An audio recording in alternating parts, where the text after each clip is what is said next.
Dear viewers, আপোনাৰ যদি এটা ইউটিউব চেনেল আছে আৰু এই চেনেলটোত সদায় ভিডিও আপলোড কৰি আছে, সদায় ৰেগুলাৰ ভিডিও আপলোড কৰি আছে, কন্টেন্টবিলাকো ভাল ভাল দি আছে, তথাপিও আপোনাৰ চেনেলটোত ভিউ অহা নাই, সাবস্ক্ৰাইবাৰ অহা নাই, তেতিয়াহ'লে মোৰ ভিডিওটো স্কিপ নকৰি ধৈৰ্য সহকাৰে শেষলৈকে চাব।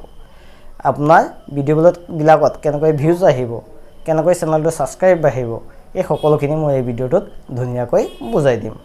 Dear viewers, মই বিজয় আৰু আপোনালোকে চাই আছে মোৰ ইউটিউব চেনেল বিজয় আছাম। যদি আপোনালোকে মোৰ চেনেলটো প্ৰথমবাৰ ভিজিট কৰিছে তেন্তে মোৰ চেনেলটো সাবস্ক্ৰাইব কৰি কাষতে থকা বেল আইকনটো টিপি দিব, লগতে অল নটিফিকেশ্যন অন কৰি ৰাখিব।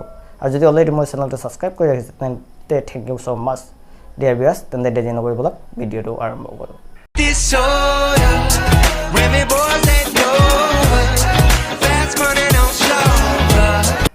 Dear viewers, আপোনাৰ ইউটিউব চেনেলত সদায় আপুনি ভিডিও আপলোড কৰাৰ পিছতো কি হৈছে, আপোনাৰ ভিডিওবিলাকত ভিউজ অহা নাই, আপোনাৰ চেনেলৰ সাবস্ক্ৰাইবাৰ অহা নাই। তাৰ কিছুমান কাৰণ আছে। 2021 চনটো হৈছে কম্পিটিশ্যন। আগত 3-4 বছৰ আগত যদি আপুনি এটা ইউটিউব চেনেল খুলিলে হয় আৰু যিকোনো কেটেগৰী যেনেকুৱা তেনেকুৱা ভিডিও আপলোড কৰিলে আপোনাৰ চেনেলটো গ্ৰ' কৰিলে হয়, কিন্তু এতিয়া সেইটো সম্ভৱ নহয়, কাৰণ আজিৰ দিনত ঘৰে ঘৰে ইউটিউবাৰ হৈ গৈছে।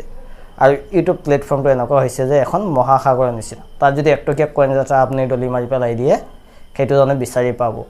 ঠিক সেইদৰে ইউটিউব প্লেটফৰ্মত সদায় কোটি কোটি ভিডিও আপলোড হৈ আছে। তাৰ ভিতৰত আপোনাৰ ভিডিওটো কেনেকৈ বিচাৰি পাব? আপুনি নিজেই বিচাৰি নাপায়, কিন্তু সেইটো বিচাৰি পাবলৈ আপুনি কিছুমান প্ৰচেছ বা কিছুমান নিয়মৰ মাজেৰে কাম কৰিব লাগিব, তেতিয়াহে আপোনাৰ ভিডিওটো ভাইৰেল হ'ব বা পপুলাৰ হ'ব। তাত 3টা কাৰণৰ বিষয়ে আজি মই ক'ম। 1 নম্বৰ হৈছে নিষ্ট। আপুনি সদায় এটা কেটেগৰীৰে ভিডিও বনাব লাগিব। আপুনি যদি টেকন'লজি বনাইছে তেন্তে টেকন'লজি বনাব লাগিব। আপুনি টেকন'লজি বনোৱাৰ পিছত দেখিছে আপোনাৰ ভিউজ অহা নাই, সাবস্ক্ৰাইবাৰ অহা নাই, আৰু দেখিলে যে কোনোবাই ব্লগ এটা ভিডিও বনালে, তাত সাবস্ক্ৰাইবাৰ আৰু ভিউজ বহুত হৈ গৈছে, আপুনি লগে লগে তাত গুচি গ'ল। কিন্তু তেনেকুৱা কৰিলে নহ'ব। আপুনি যিটো কেটেগৰী বনাইছে সেই কেটেগৰীৰেহে বনাব লাগিব।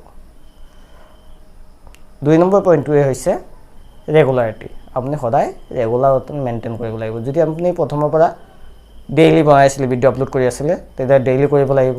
যদি এদিন এৰি এৰি কৰিছিলে, এদিন এৰি এৰি কৰিব লাগিব। আৰু যদি 3 দিন এৰি এৰি কৰিছিলে, 3 দিন এৰি এৰি কৰিব লাগিব। আপুনি আজি কৰিলে, কৰি কিনে দেখিলে যে ভিডিঅ'ত ভিউজ অহা নাই, 5 দিন পিছত এটা কৰিলে, 1 মাহ পিছত এটা কৰিলে, 6 মাহ পিছত এটা কৰিলে, এনেকুৱা যদি কৰে, তেতিয়াহ'লে আপুনি ইউটিউব চেনেলটো বন্ধ কৰি দিয়াই ভাল, কাৰণ আপোনাৰ চেনেলটো কেতিয়াও গ্ৰ' নকৰে। চেনেলটো গ্ৰ' কৰিবৰ কাৰণে সদায় ৰেগুলাৰ মেইনটেইন কৰিবই লাগিব। যিহেতু কম্পিটিশ্যনৰ যুগ, মই প্ৰথমতেই কৈছোঁ, কাৰণ আজিকালি কি হৈছে, ঘৰে ঘৰে ইউটিউবাৰ হৈ গৈছে। 3 নম্বৰ পইণ্টটো হৈছে ধৈৰ্য। আপোনাৰ ধৈৰ্যটো একান্তই প্ৰয়োজন। যদি আপোনাৰ ধৈৰ্য হেৰাই যায়, তেতিয়াহ'লে আপুনি আপোনাৰ ইউটিউব চেনেলটো গ্ৰ' কৰাব নোৱাৰিব। ধৰক আপুনি কি কৰিলে, 100 বা 200 ভিডিঅ' আপলোড কৰিলে, কৰাৰ পিছত দেখিলে আপোনাৰ 1000 ছাবস্ক্ৰাইবাৰ হোৱা নাই আৰু 4000 ঘণ্টা ৱাচ টাইম হোৱা নাই। তেতিয়া কি হ'ল, আপুনি যদি মনটো ভাঙি দিয়ে, ভিডিঅ' আপলোড কৰিব এৰি দিয়ে, তেতিয়া আপুনি ছাকচেছ হ'ব নোৱাৰে। আপুনি 100 বা 200 ভিডিঅ' আপলোড কৰাৰ পিছত আপোনাৰ চেনেলটো 80 to 90% আগবাঢ়ি গ'ল আৰু 10 বা 20%হে কাম বাকী আছে। সেই সময়ত যদি আপুনি হাৰ মানি যায়, তেতিয়াহ'লে নহ'ব। ধৈৰ্যটো লাগিবই, মাষ্ট বি।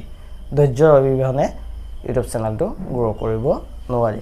কাৰণ 100-200 ভিডিঅ' আপলোড কৰাৰ পিছত কি হ'ব, ইউটিউবে আপোনাৰ ভিডিঅ' এদিন না এদিন ভাইৰেল কৰিবই, আৰু ভাইৰেল কৰাৰ লগে লগে 1000 ছাবস্ক্ৰাইবাৰ এক চুটকিতে হৈ যাব, আৰু 4000 ঘণ্টা ৱাচ টাইম অট'মেটিক হৈ যাব। কোনো টেনশ্যন ল'বলগীয়া নাই।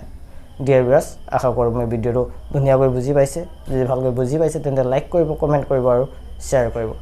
শেষত সকলোৰে দীৰ্ঘায়ু সুস্বাস্থ্য কামনা কৰি ভিডিঅ'টো ইয়াতে সামৰণি মাৰিছোঁ। জয় হিন্দ।